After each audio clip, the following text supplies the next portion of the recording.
Welcome to the Chaos Commitment. We're Jared and Courtney. Around here, commitment doesn't mean everything's perfect. It means we show up for each other, even in the chaos. Welcome back to the Chaos Commitment, where we're experts on nothing, but we do love each other, and we're trying to raise 4 boys, soon to be 5. Yeah. So today we're talking about life before kids. Yeah, who Courtney and Jared were before we had children. And with that, we're going to go into the question we left you guys with in our intro. Do you want to read that question for us? Yeah, so if you missed the intro, make sure you go back and listen to that because each episode we're going to be leaving our listeners with a question. We've really thought about these questions. We want to give you guys the opportunity to also have conversations within your relationships to help foster better connection. So last week, we left the question, what's something you admire about your partner you rarely say out loud? And again, we don't know what the other person wrote, so This is our first question we're answering. Do you want to go ahead and kick us off? Yeah, well, I had to write 2 because I can't follow directions. So I had to do 2. So I wrote, you are so incredibly flexible. You go with the flow, can adapt really easily, and even if I'm the one continually changing the plan or changing what I need, you don't ever make me feel bad for that. You can just be really flexible. And kind of with that, I also put, even though I know you're experiencing like different stress in your life, you're really good at not letting your stress levels affect the way you show up for me and the kids. So I guess like what I'm trying to say is like you're really good at like compartmentalization. Is that the right word? I don't know. Do you want to tell me what that means? Yeah, I think it just means that like you can kind of separate what's going on in your life over here with what's going on in your life over here and like not let it bleed together. Not let it affect the relationship you're having with me and the kids. Okay. So, like I know you have stress, but I don't feel like you like it's not to say that you're suppressing. Like you just like are very mindful on how you show up for me and the kids. Okay. So, I put, you are so full of love for the people in your life, and you work so hard for them. I'm going to share a little story with that. So just a few days ago, I wake up at 4:40 for work, and some days I'm exhausted. And we were up doing things until like 11 o'clock, even beyond that. I didn't get much sleep. I came home and I was exhausted. And you had already planned this special dinner for the kids. And I remember I sat down on the couch and I was just like, sorry, I just need to sit here for a minute. And you were like, no, it's fine. I got everything taken care of. It's okay. And we put on Ratatouille. Mm-hmm. And you did this themed dinner around Ratatouille. And I probably thought it was way more special than the kids did. It was for the kids. It wasn't for me. But you made the foods as they came on the screen, and the kids loved some of them. They didn't love others, like Ratatouille. I mean, not that we expected them to love that, but we like when they try things. Right. But it was just a really special moment for me, and it was very selfless of you because, I mean, you spent the entire time making food and being busy in the kitchen. And I even brought that up to the kids. You guys realize Mom hasn't sat down and watched the movie at all? And so, but that's just something you do. Even when I get frustrated with all the amount of work we both take on when you do certain events, not that one, but yeah, you love that because you like to make people feel special. And you're very hardworking in the things that you do. And even getting this ready, like there's so much that you've done, and I mean, I don't even realize all the things you've done. I really appreciate you. Oh, and thank you. Well, I appreciate you too, and I appreciate you saying those things. So, we're going to get into who Courtney was before I even met you. So, with my answer of what I admire about you, would you say that's how you've always been? Yeah, I am the oldest of 4 kids. I'm the oldest girl, and then there's 2 brothers, and I have a sister. I lived with my grandparents while my parents built a house next door on the property, and we kind of lived away from like the town, like up on a dirt road. And then several years later, like my aunt and uncle also like built their house on the property, and so we kind of like shared a backyard, and we always like really took care of each other. And I feel like my grandma, my nana, we call her, she did everything like to the 10th degree. Like she really like made every holiday, like these smallest of holidays, like so memorable and special. And that's something I really loved and cared about, and it brought her so much joy. And even now she will tell me like you're what the one most like me. And that's like so like special to hear. That's something that will like, like stick with me even after she's gone. Like I'll always remember that. And I think I just like making others feel important, like you said, feel special. I remember like at my 8th birthday party, like practicing before people came, like to make sure I gave everyone the same reaction when I opened their gift.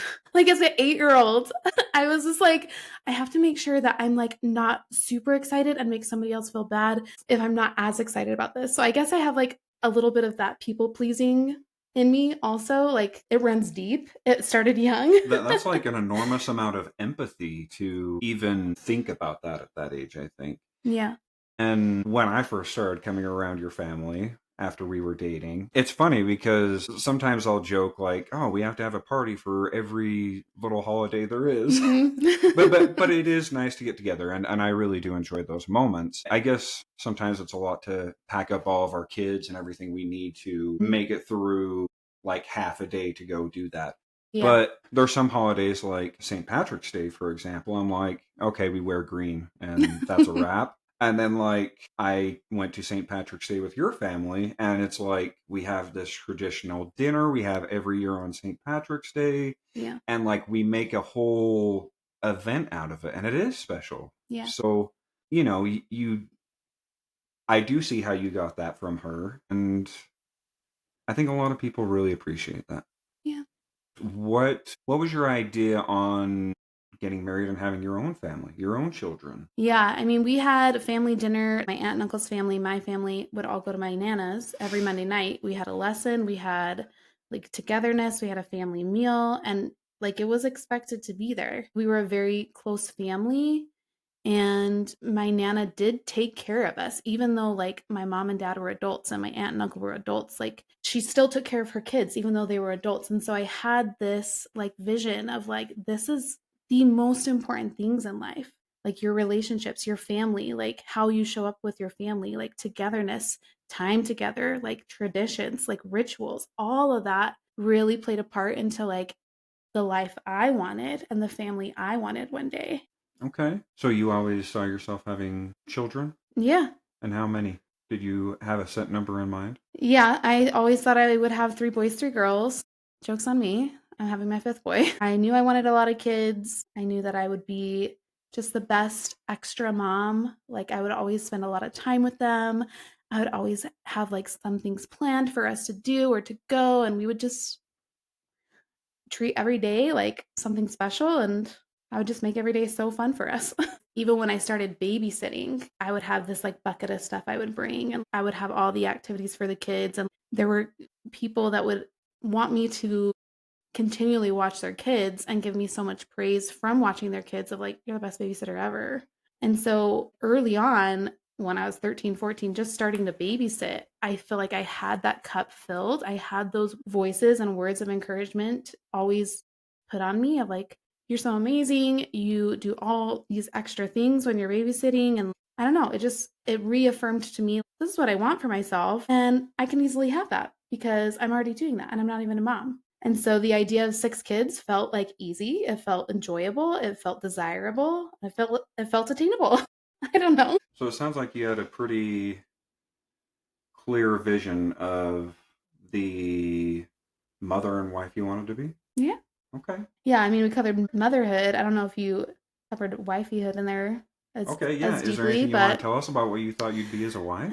yeah, like I feel like I always wanted to stay home with the kids. It didn't matter who I married. That was really important because I kind of already had this vision of what raising kids would look like with my partner that I loved. And I always wanted someone that would work and allow me to stay home while they were little so that I could make the most of that time with them. I thought that My husband would come home from work, the house would be clean, the kids would be happy, I would be happy, dinner would be ready, and you'd just be happy to see us and be ready to sit down and have dinner and ask about how our days were and like play with the kids, and everyone would just be so happy to be together around the table. And that's exactly what we got. Okay, let's not start this episode off with a lie. Well, I mean, the name of our podcast is The Chaos Commitment, so I think they might know that's not Yeah. our situation. Yeah. Not that things are bad when I come home, but sometimes it's, oh, great, you're here to help. Yeah, for sure. That's okay. Yeah. Well, I want to hear about you because I feel like we're doing a lot of talking about me. I know. I'm just so intrigued. All things you know, honey. Tell us a little bit about you and like how you grew up. Who was Jared when you were a child? So my childhood was in the 90s, and we were just outside nonstop.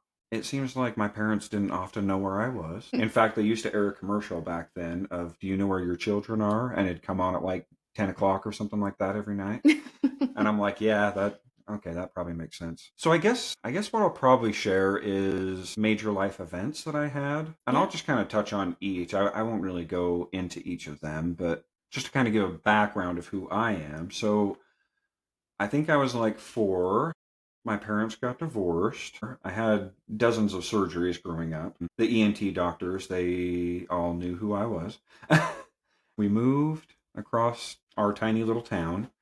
And, well, I had this one surgery where I had this growth removed in my ear. I had all these complications, and I had physical therapy and all this stuff. I only say that because I learned a lot from it. It's funny. I asked my mom about that recently, and she said, yeah, I was like a patient kid growing up. And I'm like, oh, well, why did I have that? Because I feel like I gained a lot of patience from it. I feel like I did pretty good in school. I just had my one brother. I have a half brother who's like 17 years older than me. In fact, he was a senior in high school, and there's this picture that was always in my dad's house where he's 17 and I'm a newborn baby. And so he lives in a different state. Like, I love him, but it's really hard to stay in touch with that. Sure. I guess the age gap and the distance between us. My mom did get remarried, and I had 5 step siblings for like 15 years. So that was an interesting dynamic also. I ended up going on a mission to New Jersey where I learned Spanish. And when I returned home shortly after that, he ended up leaving my mom. And so that was a big change again.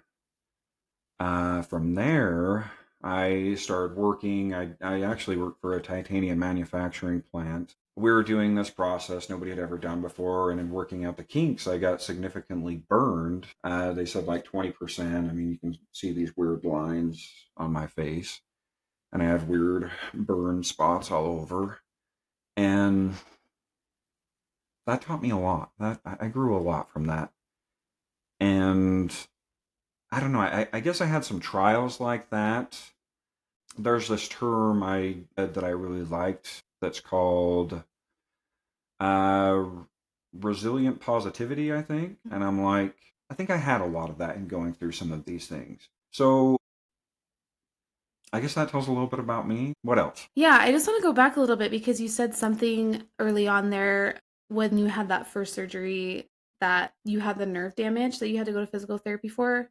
How old were you when you had that surgery? So I was in 7th grade, Yeah. however old that makes you. Yeah, so I feel Maybe like that's a 13? really like significant time in your life because you're really finding your identity. Well, I mean, I was just in middle school where everyone's questioning your identity, and I had to wear this brace that straightened my arms. I came out of surgery and my arms were like this. I couldn't straighten them any more than that. So I wore this brace for like, I don't know, several months, and I had the hair fall out of the back of my head in the shape of a 7. So, like nothing that would affect somebody who's questioning their identity already. Yeah, in and just middle like school. social acceptance and just like confidence. Like, so to hear you say you've always been really patient, how do you feel like that came into play? Because I do feel like it wasn't due to your surgeries. I feel like you've kind of always been that way. So one thing I want to say is I feel like having the complications from that surgery really put me in this position where I had to say, this is who I am, this is what I believe in, like these are my core values, you know? I guess I feel like I was kind of thrust into that position because I mean, I'm walking around with this brace that I didn't have on a few days ago, and all my hair fell out in the back of my head. And I have all this other stuff going on with my ear that I actually had the surgery on, not affected to these other things. But I knew that people noticed me for these other things around me, Mm-hmm. or I guess that they could see that was going on with me. So I knew that people were recognizing me in a way that was different from what I was used to. And so I had to say to myself, like, I know who I am, you know? Yeah. When I was that age, I think I probably thought, man, everybody will notice I have a brace on. Like, maybe this will be cool. But it wasn't. It was kind of hard, but Mm-hmm. it did kind of make me realize who I am. Yeah. That's really powerful. And to, like I said, have that at that age. How do you feel like these kind of trials and also different family dynamic trials shifting, how do you feel like it formed your vision of what you wanted for a family in the future? So I think I was modeled some really good things of how to be a spouse. I was also modeled a lot of things of what not to be in a spouse. So both my parents have had a couple of divorces each. Seeing a number of different parental figures, I think I got a good idea of how I wanted to be as a spouse and as a father. I mean, the most important thing is I just wanted to be there for my children. Yeah. So growing up without my father in the home was a unique dynamic. Like you hear a lot of people be like, "Oh, now you just get 2 Christmases and 2 birthdays," and well, there's much more to it than just that, right? Sure. Yeah. And it is such an ideal experience to have your parents in those moments that, like, you just don't realize are important, I guess. So, I mean, think about like all the memories you have of sitting around the table with your family and like your mom and dad are always there. Like, maybe you're not always talking about the things you want to be talking about, or maybe you're focused on something else you have going on, but you had both your parents there and they would listen to you and support you in any way you needed. Yeah. And when you remove a parent from that, I think there's a significant impact even though you don't realize it at that time. Sure. Yeah. So I think that's the biggest thing is I wanted to make sure I was there for my kids in those little moments. Like, I mean, my parents were always at my sports games and everything like that, but it's those little moments, and I don't fault them for not being there, right? Yeah. Of course not. But I told myself I want to be there for all those little moments for my children. And I probably had this unrealistic expectation that we've talked about. I I wanted to treat my wife in a certain way. Like I never thought my wife would cry because of me. Well, now that I'm married for 11 years, I realize that's literally impossible. But but I think you could say the same thing about being in a marriage. Is the most important thing is that we're there for each other. Yeah. And you're going to experience hard things, but the important thing is that I always know you're going to be there for me through the hard times, and you always know I'm going to be there for you. Yeah. And that's something really special. We've got it on tape now. So, should we look at our personality tests? Yeah, I think I have yours. So we did a personality test, just to kind of illustrate a little bit more of who each of us are. And I guess I'll go ahead and go over yours first. If people are familiar with OCEAN, it stands for openness to experience, conscientiousness, extroversion, agreeableness, and neuroticism. So Courtney scored 2 stars on all of them except for extroversion. You scored 3 stars. Yeah, I mean, I wouldn't consider myself now like extroverted. I feel like I can be kind of a awkward wallflower sometimes, but also thinking about what you wrote about me, that is really sweet of what you said, that I think of others or try to make things special for others. So I don't know. I guess can be a little more extroverted with the right group. Other than that, meh. Sounds Pretty well checks out. So I'm going to share a story. So the thing that I think a lot about you when it comes to these personality traits is conscientiousness. And it's interesting because I feel like you're so far on both ends of a lot of those questions people would ask in conscientiousness. Like, you're super organized, you are very aware of the state of the house. I think differently about this, but when the whole house is clean, you're just like, I have a clear mind, I can conquer the world right now. Yeah. I'm not like that. So I like having certain spaces clean, but to the level that you do things, I'm not that aware. Like, you just barely did a whole deep clean of the house. And I mean, that included like cleaning all the vents, all the baseboards, like above doors, like all these places people don't even see or think about. And that's something, I mean, if I was in this house on my own, I'd probably do it. I don't know. Maybe I wouldn't have done it at all since we lived here in 2020. But there's also the other end of that. Just like when we make things in the kitchen, like you do the vast majority of the dinners, but I will often make desserts. And just like the way we move in the kitchen is a little bit different. I would agree with that.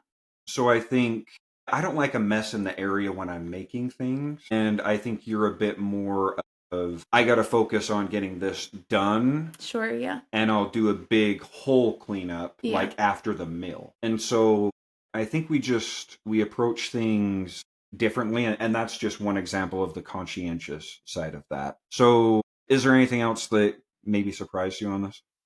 Or you thought might be different? Let me see again. I don't know. Agreeableness, I feel like I would have scored higher just because I do consider myself like a recovering so you think you're people more pleaser. Agreeable. Okay. Yeah. Yeah. I feel the way that I feel, and a lot of times I'll convey that, but I'm also really quick to like concede and be like, but whatever you want to do, or like whatever you think is best, you know? I think it's truly the recovering people pleaser in me of being like, I'll just like conform to whatever you need. So like, this is what I feel. If you don't agree, that's fine. I'm gonna like meet you where you are. And I don't know, it can be like a toxic trait, truly. It can be a strength or it can be a weakness. Yeah, it can. Yeah. And I think that goes with all these. And it's But when I think of each of these, like there's an opposition to all of them, right? So there's openness to experience versus closed to experience, conscientiousness versus impulsiveness, extroversion, introversion, agreeableness, antagonism, neuroticism versus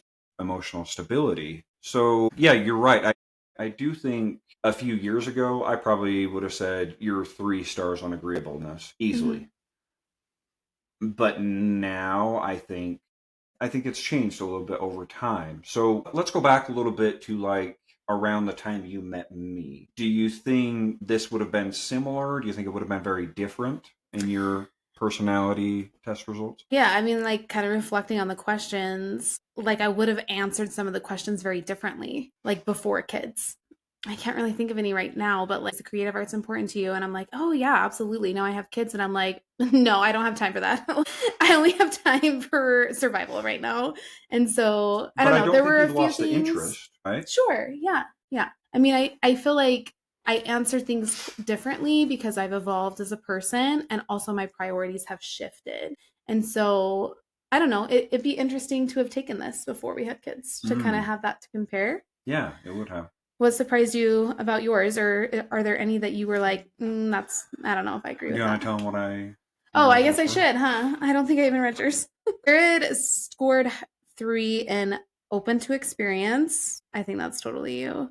3 in consciousness, 3 in extroversion. I don't know. Sometimes you can be, sometimes you can't be. I think, again, it depends on who we're with and who the setting is, but I think that has also evolved. Right? Like if we're thinking back to 4 kids to now. And 3 in agreeableness, I would say, yeah, because of like the thing I wrote about you, you're always so flexible. 1 in neuroticism. Yeah, I would say it's pretty accurate. So nothing you think you would have expected to see different?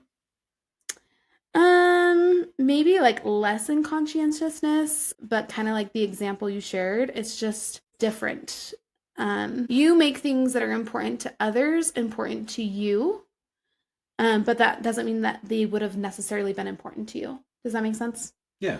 So I feel like you are very conscious in making things that are important to others important to you. So, I mean, I'm surprised to see 3 stars on openness, conscientiousness, extroversion, and agreeableness. The Mm. neuroticism one, I only got 1 star for neuroticism. I think that fits me to a T. But there's sub traits within each of these, and we might have to dive deeper on these I eventually know, yeah. because it is intriguing, and I do feel like on most of these I'm either so there are questions as we were answering this. By the way, we did this on The Science of People, which Vanessa Von Edwards created. So when we answer those questions, I do feel like on all of them it's like a strongly agree, strongly disagree, or there's the 5 options there to neutral in the middle. And I do feel like I'm on like either end, like the Mm. strongly side on most of them. And maybe that is a result of some of those trials I had of like really defining who I am and knowing that in my mind. So but there's a lot of those in each of those where I'm like, yeah, I'd be on the opposite end. But my overall score shows 3 stars. Okay, so moving forward, we've talked a lot about who we were before we were married Mm-hmm. or before we even met. Yeah. Do you want to tell people how we met?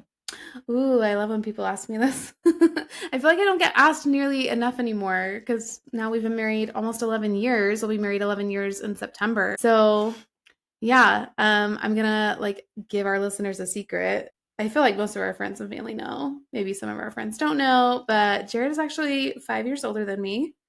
At some point, you became our home teacher. If you don't know what that is, in the Church of Jesus Christ of Latter-day Saints, they like come to your house and like visit you once in a while and sometimes leave a message. But you were assigned to my family as a home teacher. And I was like, oh my gosh, Jared Flack.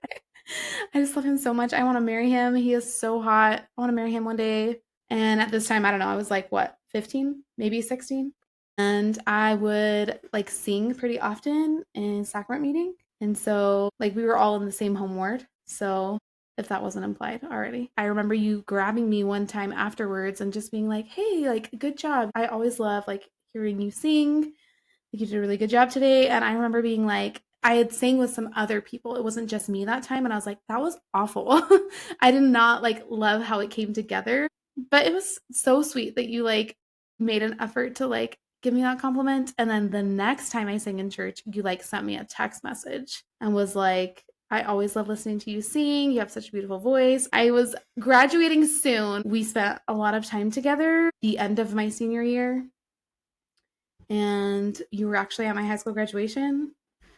And we had like 2 years of really good dating and spending time together before I finally nailed you down. 2 years? Wasn't it 3 years? It was like close to 3. It was like 2.5. It was like 3 years. Yeah. And I remember after we got married, I like worked at the hospital and I would have to like say my name when I like logged in and stuff. And I'd be like, oh my gosh, that's my name.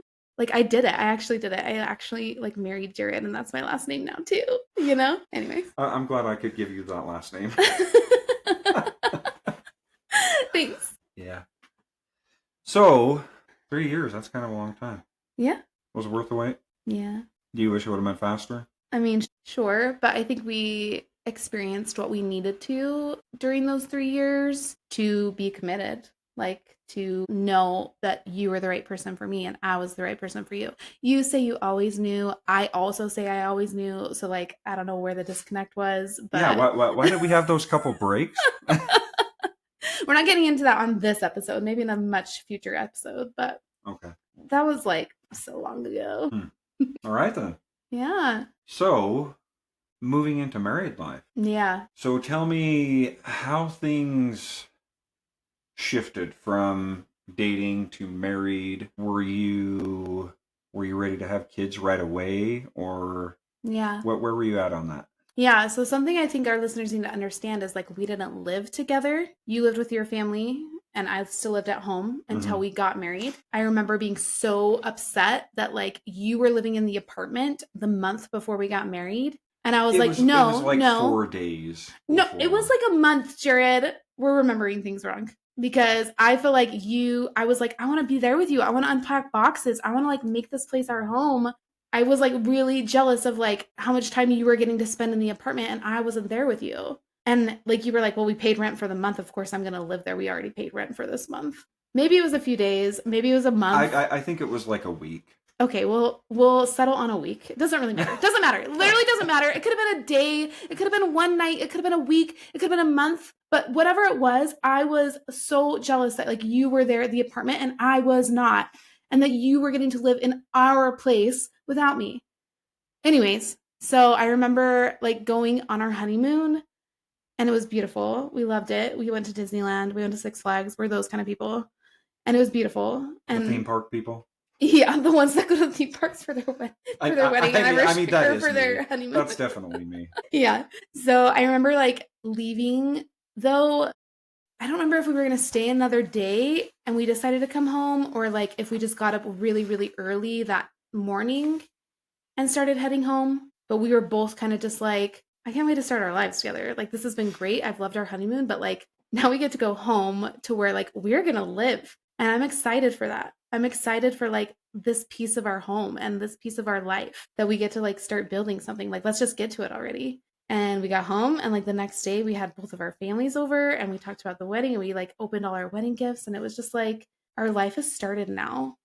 And like whatever the future holds, like we're going to be building something together now. Like I never have to worry about being alone ever again. I never like I'm going to have a sleepover every night with my best friend. I literally don't have to worry about like who can I call? Who can I tell this? Like we had that cuz we'd been dating for 3 years, but like being married and then like having this like honeymoon and like kind of being in that bubble and then coming home, it was just like such a realization of like I have you forever.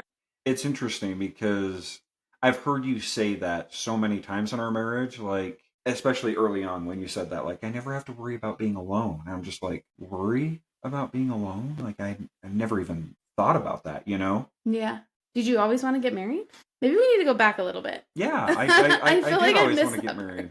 Okay. I always wanted kids. Yeah. You know, it's interesting. Even with my half brother and like the 5 stepbrothers that were there, or step siblings that were there for like 15 years, like I still always felt like it would have been really cool to have more siblings, Mm. I guess. Never did I think I would have 5, which is what we're about to have. Yeah. I think like 2 to 4 was probably ideal for me back then. Yeah. But yes, I did always want to get married, but I don't know, maybe you were just always looking for a big, strong man to take care of everything for you. Yeah, that's probably true. In case you're asking, things haven't changed. Just kidding. They've changed a little bit. Okay, so you and me, married, Yeah. in an apartment, Yep. not much else around aside from the people upstairs when they go stomping out when they could hear us in our bedroom. So, what was that like? Like, what was life like? Thinking back now without having kids, like, is there anything you're like, man, we didn't take advantage of that enough? Or anything you want to highlight from that era? Yeah. So our schedules, I feel like were crazy then. And like me saying that, I just want to slap myself across the face because I'm like, no, they weren't. They were so easy then.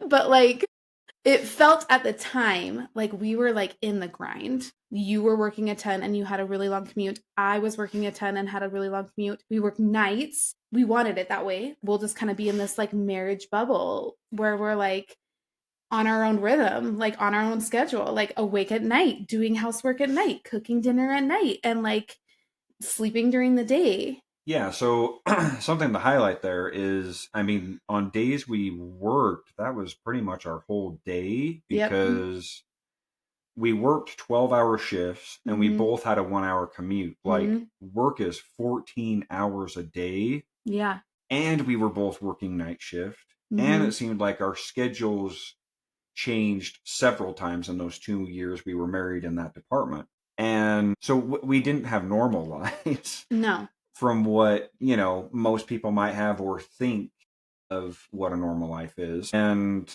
I mean, there was a lot of freedom though, Mm-hmm. because I remember we would just go somewhere at midnight. Like Mm-hmm. our local grocery store was open 24 hours a day. Yep. And we're like, you know what? It's like 10, 12 o'clock, 2 o'clock. It doesn't matter. Like, we feel like going to the store now. So we'll go Yeah. do our grocery shopping for the week, which I don't know. I think we always went through the 20 item line, whatever we bought for that Yeah. week.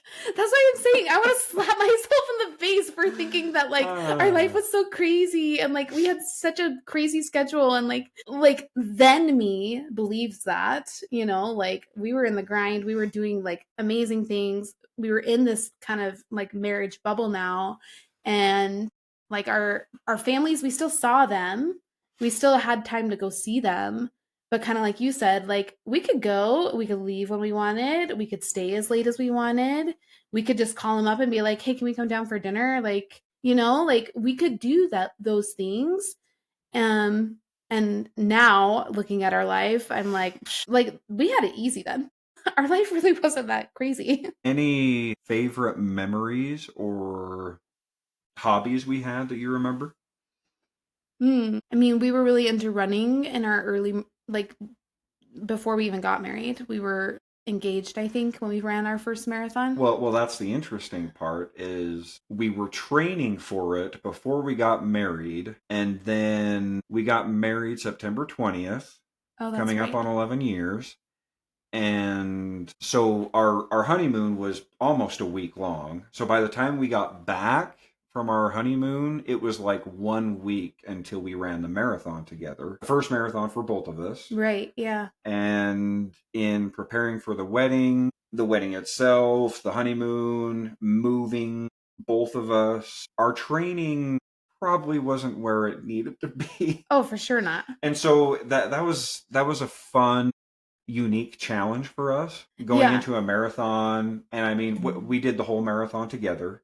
Yeah, I that's what I don't was think gonna either of say. us were planning on breaking any records for it. No, like I think I mean, I took it seriously in the beginning, but like you said, like I was still like we were planning a wedding and like we had our honeymoon and this and that and I'm still like so grateful that you wanted to stay with me because I'm sure like you had done more training than I had. You could have done way better than you did by Sometimes there staying was a with bit in me. to hold back, but I really enjoyed being with you for it. Yeah, it's So fun. I sometimes I wanted to pick up the pace. Yeah. I'm happy we did it together. Yeah, me too. And it's funny, we actually met somebody who was with us for the last several miles, and early on we were talking to her and she's just like, "Are you guys like newlyweds?" Yeah. And we're just like, "Yeah." She's like, "Yeah, I can tell." I think she had a few kids, but anyways, I just thought that was funny because Because she looked at you hindsight. and she looked at me and she was like, shouldn't you have finished 2 hours ago?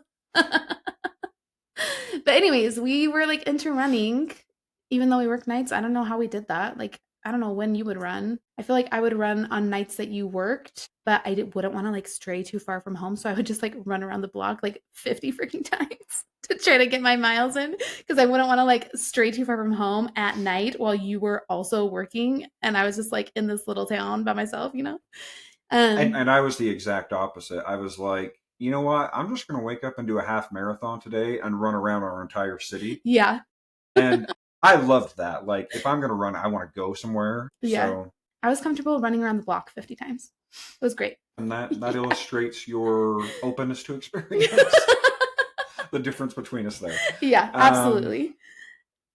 But other than running, I don't know. What else did we spend our time with? Like we watched a lot of shows. You played oh, Xbox. there's I would probably play way with too you much on the TV on. couch. I think we were very open to like, let's go see our friends who live Yeah. in like Utah County Yeah. or go over here. And there was so much freedom that like now we think about going somewhere and we're like, okay, let's pack up like these 80 things for the kids and Mm-hmm. then let's grab our water bottles and we can go. Yeah. So Yeah. So yeah, yeah. it's very different. What about any challenges? Do we have any challenges in those first couple years of? I mean, I'm sure we did. I'm sure it wasn't all like newlywed, like bubble and like super beautiful. I'm sure we definitely had challenges, but nothing like really sticks out to me super strongly. I don't know. I stand think out we to you? definitely had moments of getting to know each other, learning what the other person likes or is important to them, and things of that nature. So, one thing you've mentioned to me is you hated how cleanly I was when we got married. Yeah. So, is there anything you want to say about that? I don't know. I feel like we could turn that into a whole another Oh, episode. all right. Let's leave that alone, I guess.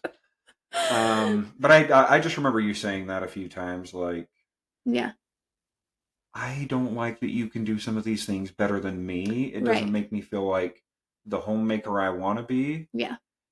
And so then I just stopped cleaning everything altogether, and now you're mad at me about that.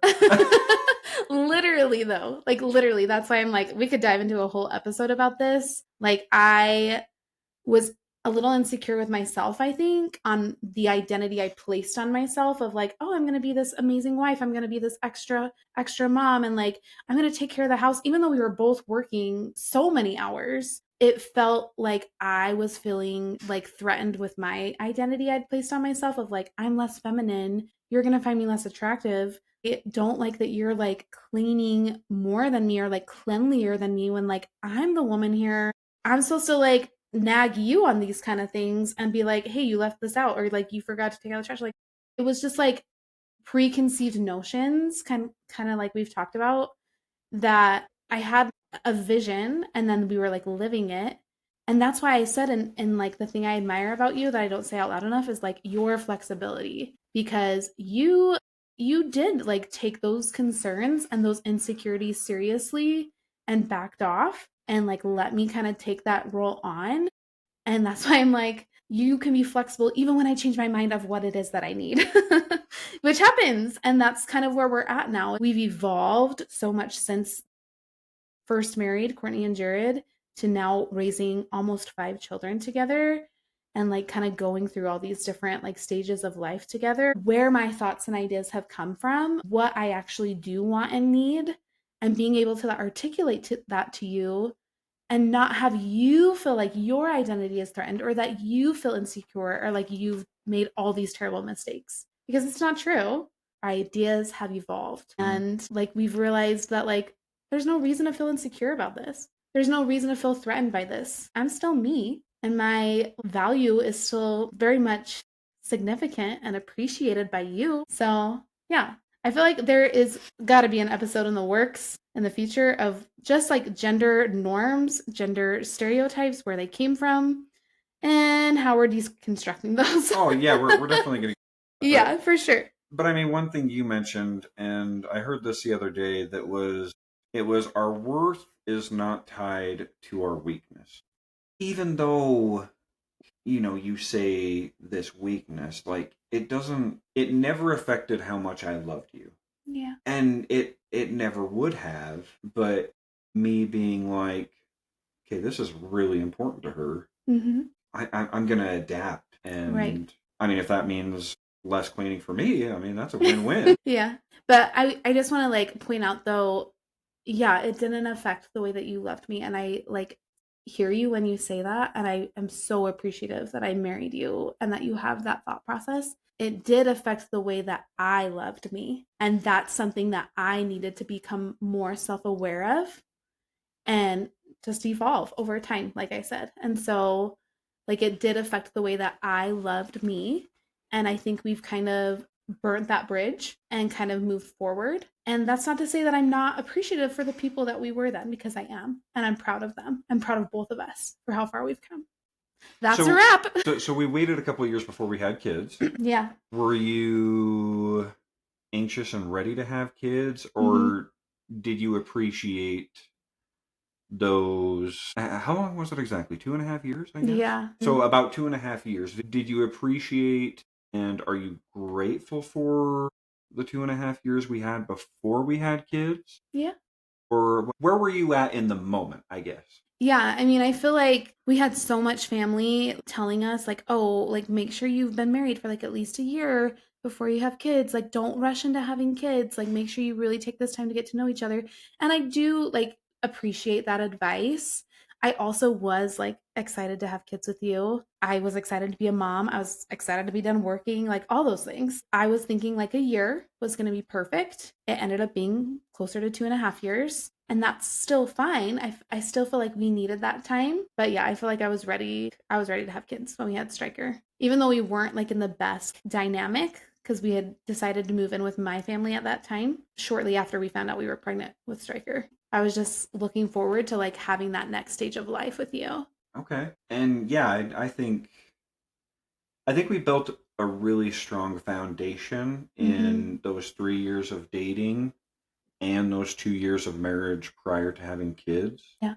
I mean, that's kind of crazy to think about. Like, we've been together for, I guess, like 14 years. So there's a lot of foundational memories and just, I guess you could say, trust that was built up. I remember some really special things you did for me when we were dating and after we were married. Yeah. And I do think that we created a really strong foundation that prepared us for the chaos maybe we didn't realize was coming back then. Yeah. So, all right.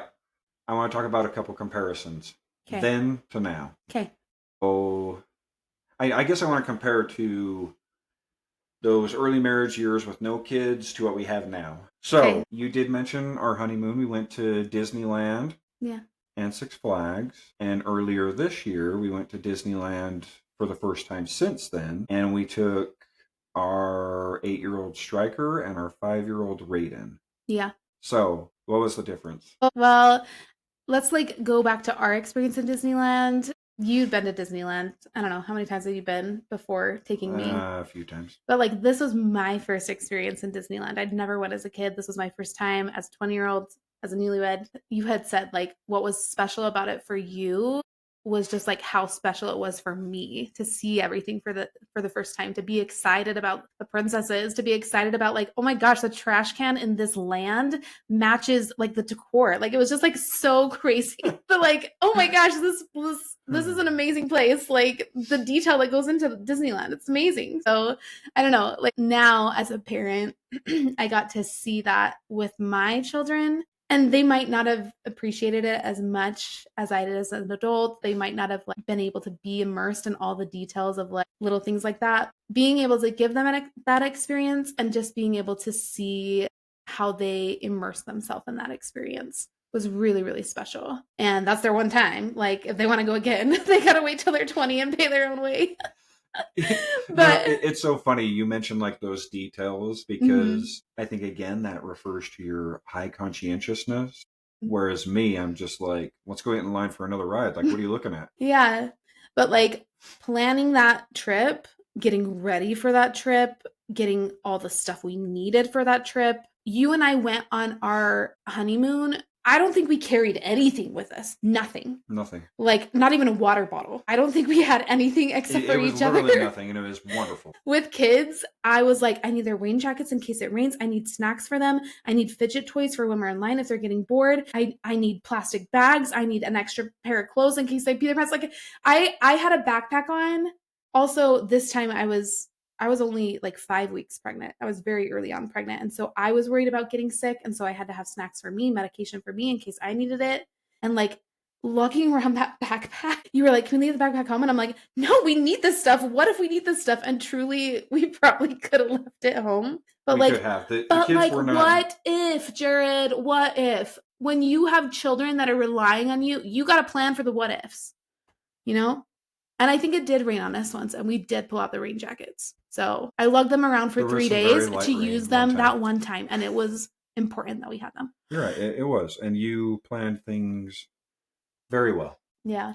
And also just making sure like we're leaving at a good time and making sure they've had enough sleep and can they walk this far. I remember the second day we were in Disneyland because we went to Universal Studios first and then did 3 days in Disneyland. And I remember the second day in Disneyland, I was like, we are renting a stroller. Our kids' legs are tired. We're walking from the hotel to Disneyland and then walking around the park from park open to park close and then walking home to the hotel. Like, I don't care that it's costing us X amount of dollars. I don't even remember how much it cost. That's how much it was insignificant to me. We are getting the stroller today. And the cost that you don't care about. That's the low on the conscientiousness side. But no, it was a great experience. But we only lost your phone after the first ride. Oh my gosh. Yeah. And after the last ride of our trip. I know. And we literally bought the phones like a month before we left. Luck was on our we, side. We had a small miracle, and we went home with your phone. What other comparisons do you have? Ooh, grocery store. We mentioned it a little bit prior in our early marriage time. Yeah. And we've really changed how we do the grocery shopping in our home. We do use online orders for certain things, but I go to the grocery store every week on my way home from work, and we've just found that to be much more convenient going without children and just being able to, well, go to a different store also because we only have one in our smaller town. Yeah. But it's just so funny because when I was younger, I remember going to the store and like, you grab those few things. And this is what we did also. And sometimes we'd get a basket and we have like, I don't know, 15 items. I remember us counting our items and being like, we're going through the fast lane. They don't even have most of those now with self-checkout. But I always remember going to the store and being like, look at that overflowing cart. We got to go over here. Yeah. Okay, well, now I am the person with the most full cart in the store, I think. And my cart is always overflowing. Yeah. And I'm like, how long till I get out of here? Because it's also a store they have great prices, but you have to bag yourself. Yeah. And I'm like, man, it's going to take me an hour to get out of here. And nobody's ever behind me, by the way, in the line to check out. So that's one thing. Let's see, anything else? How did you think having kids would change or affect our relationship? That's a good one. Like I said, like I had a lot of preconceived notions. I still am sometimes an extra mom, like the ratatouille the other night, but more often than not, I've had to kind of like settle those expectations of myself, settle those expectations of the kids. Like you said, not every day, but most days you get home from work and I'm like, great, someone here to help lighten the load, someone here to help me with the kids so that I'm not so overwhelmed, I'm not overstimulated. And I never thought that I would be that kind of mom that was overwhelmed with her kids. Maybe not never. I mean, I'm sure I thought that I would at some time, but like overall, I thought I would handle it pretty well. And now I feel like I'm realizing it's actually way more harder. I don't feel like anybody really prepared me for how hard having children was. And I'm not regretful. Like I don't want to come off as like ungrateful or like I regret my decision or like we have too many kids because that is so far from the truth. Like we love each of our kids so deeply and individually and know that they were meant to be ours. But I think I've had to settle some expectations of myself, of our children. And when you get home, I have to be authentic and tell you where I'm at instead of being like, oh, I want to be this perfect wife. Oh, I just want to be happy to see you. Oh, I love you so much. I'm so glad you're home because I love you, not because I love your help. Because more often than not, it's that I love that you're here to help now. Thank you for being here to help. So, yeah, I think a lot of preconceived notions have been a harsh reality, maybe.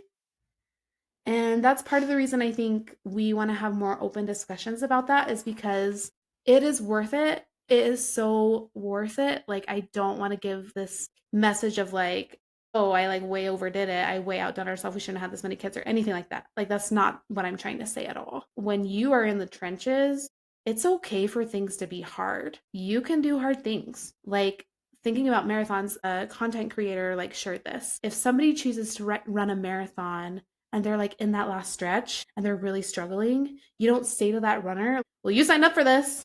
I don't know why you're complaining about it. You gotta finish now. I guess you should have signed up for this. And like, if you equate that to like parenthood, no one would ever say that to you. No one should ever put that out to you, you know? But it's okay to acknowledge this is hard. This is not how I thought it would be. I don't have all the answers. I'm having to work harder than I did. I'm having to let things go that I thought I wouldn't. To come back full circle to our relationship, I thought that our relationship would, yeah, it would be different.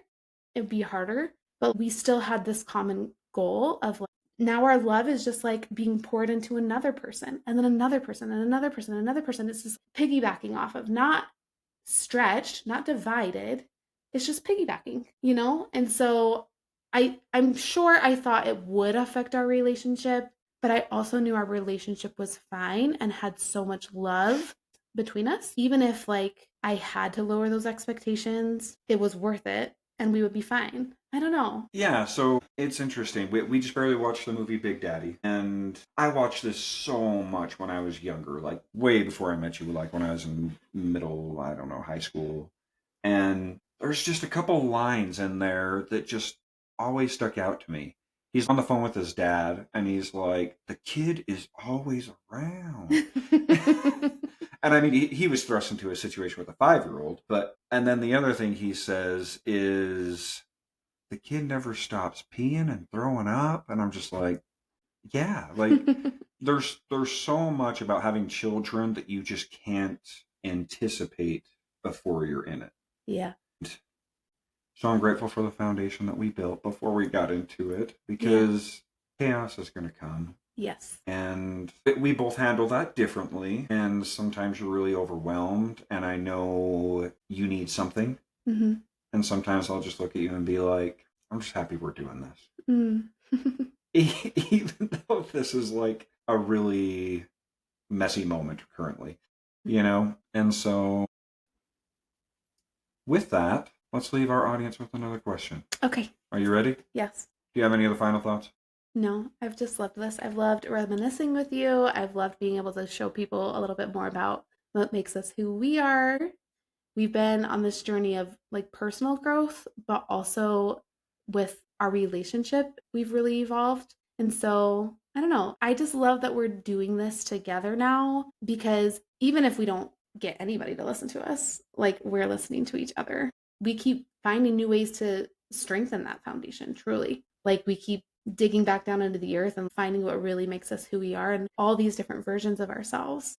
It's been so enlightening. So like I said, I'm just so proud of us, and I think we should be proud of us. Yeah. So, you know, it's interesting because if you look at who we were when we met, I fell in love with Courtney, and if you jump forward a few years to us being in this newlywed stage, you were a very different person, but I still love you so much.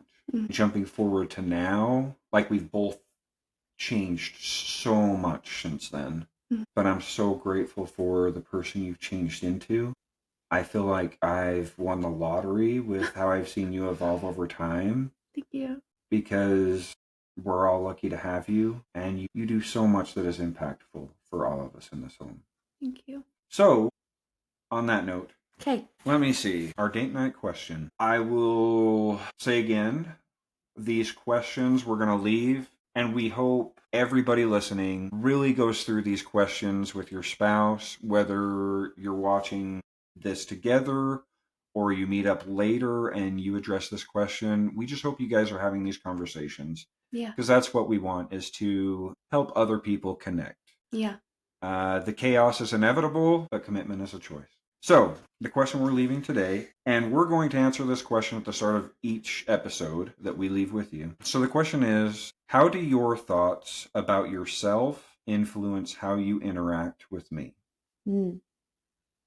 So that's how we're going to start our next episode. Yeah. I mean, next week, I think we're going to talk a lot about where some of our thoughts come from, how our thoughts affect other people, or how we show up in the world. So we're really excited to dive into that. And I'm excited to write my response so I can hear yours for the first time and share mine with you. So. All right. Well, thank you so much. Yeah. Thanks for listening. This has been The Chaos Commitment. Thanks for embracing the mess with us. If you laughed, learned, or felt a little less alone, share this with a friend who gets it. Until next time, keep choosing each other through the chaos.